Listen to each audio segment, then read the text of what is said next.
नमस्कार, आप देख रहे हैं हेडलाइंस 24 समाचार चैनल।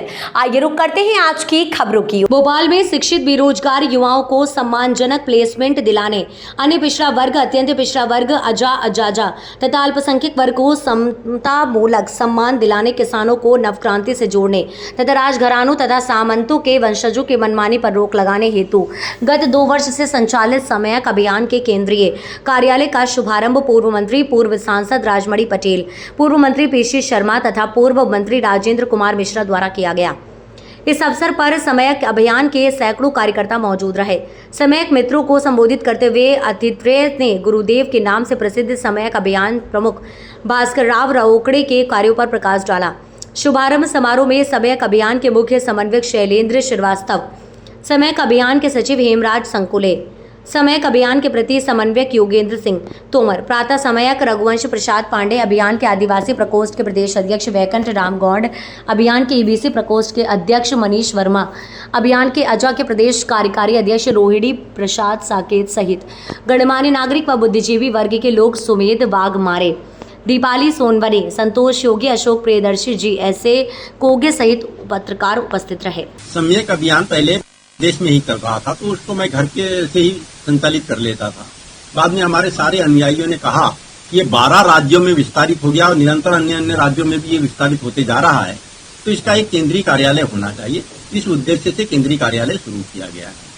देखिए, मैं थोड़ा सा पीछे 1 मिनट में ही जाना चाह रहा हूँ। 2018 में मैंने मध्य प्रदेश और छत्तीसगढ़ दोनों राज्य के इलेक्शन की प्लानिंग तैयार की थी और राहुल गांधी के दफ्तर से कोई संकेत मिलने के बाद ही मैंने वो प्लानिंग तैयार किया था और उस प्लानिंग का क्रियान्वयन सम्माननीय पीएल पुनिया ने छत्तीसगढ़ में अक्षरशः किया। मध्य प्रदेश में भी दीपक बाबरिया जी ने उसके क्रियान्वयन के लिए काफी एड़ी चोटी का जोर किया। उसके बावजूद भी 45 टिकट नेताओं की खींचतान में गए। उसके बाद क्या हुआ कि जो 2019 का लोकसभा चुनाव हुआ, उससे मैं हिल गया कि परिणाम क्यों ऐसे गलत आए।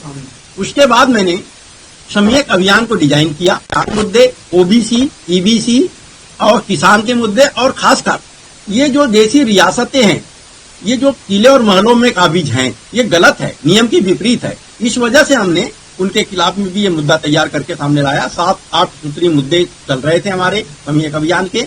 इन मुद्दों में बहुत ज्यादा भीड़ जुटने लगी, युवा जुटने लगे। जब ये युवा जुटने लगे तो कांग्रेस के कमलनाथ जी ने ये बात है कि 4-5 मुद्दों पर अपना भाषण देना शुरू कर दिया, बोलना शुरू कर दिया, लेकिन दिग्विजय सिंह जी ने उसमें रोड़ा अटकाना शुरू कर दिया। उनका कहना था, उनके लोग बताते थे, मीटिंग होने लगी राजघरानों के लोगों की, ये तो राजघरानों के खिलाफ बोलते हैं। तो उन्होंने कहा कि राजघरानों के खिलाफ बोलना बंद कर दे तो समयक अभियान को हम लोग आगे बढ़ा देंगे, कांग्रेस का अभियान बना लेंगे, और हम इसके लिए तैयार नहीं हुए। मैं आपको ये बताना चाहता हूं कि दिग्विजय सिंह जी ने घेराबंदी करके, केंद्र के नेताओं को घेराबंदी करके कि ये राजघरानों के खिलाफ है, समयक अभियान को हम मैनिफेस्टो में नहीं देंगे मुद्दों को, उन्होंने नहीं देने दिया। और कुछ उद्योगपतियों ने भी दबाव बनाया कि ये न्यूनतम वेतन अधिनियम की बात कर रहे हैं, आउटसोर्सिंग प्रणाली बंद करने की बात कर रहे हैं, 12 घंटे की शिफ्ट ड्यूटी को 8 घंटे करने की बात कर रहे हैं, उनने भी खिलाफत किया। तो मैनिफेस्टो में ये मुद्दे नहीं दिए गए, जबकि कांग्रेस के कार्यालय में प्रदेश भर में हमारी पत्रकार वार्ता हुई, कांग्रेस सामने आई, कांग्रेस के नेता सामने आए। मैनिफेस्टो में जब ये मुद्दे नहीं दिए गए तो युवाओं को लगा हमारे साथ ठगी हो रही है। कार्यालय बनाया गया है, तो जहाँ पर अब किन विषयों के मुद्दे यहाँ रखे जाएंगे और ये समयक अभियान के सारे मुद्दे रखे जाएंगे, इसी पे पूरा काम होगा, देश भर में काम होगा। क्या क्या विशेष चीजें हमने बताया, युवाओं के 4 मुद्दे हैं। एक तो रिटायरमेंट की आयु जो है 58 साल से अधिक न हो, न्यूनतम वेतन अधिनियम लागू हो, आउटसोर्सिंग प्रणाली से नियुक्ति प्रक्रिया बंद हो, 12 घंटे जो शिफ्ट ड्यूटी है पुनः 8 घंटे की जाए और श्रम कानूनों को यथावत किया जाए।